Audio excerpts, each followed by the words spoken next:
hacia ninguna parte.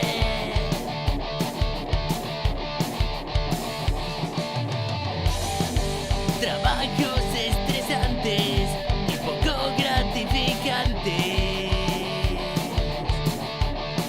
que nos roban la vida y las ganas de beberla.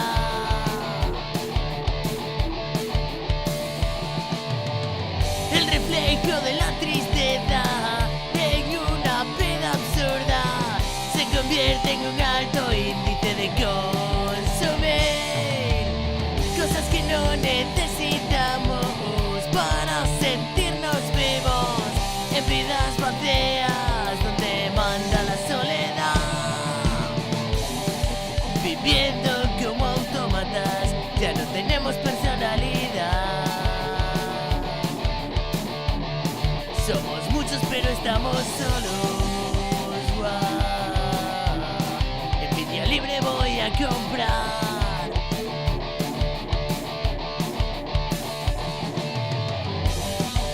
Hobbies caros y estúpidos que al final acabarán tirados, porque ya estás cansado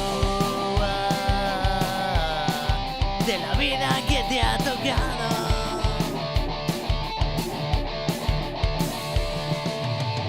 El reflejo de la tristeza en una pena absurda se convierte en un alto índice de consumir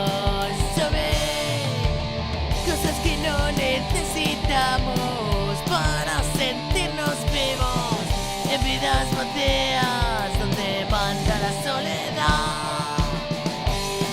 Nunca más volveré a ir al MediaMarkt a comprar felicidad.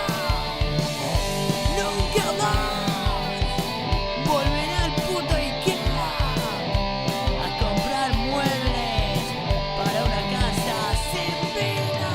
Somos muchos, pero estamos solos. Somos muchos, pero estamos solos. Somos muchos, pero estamos solos. Somos muchos,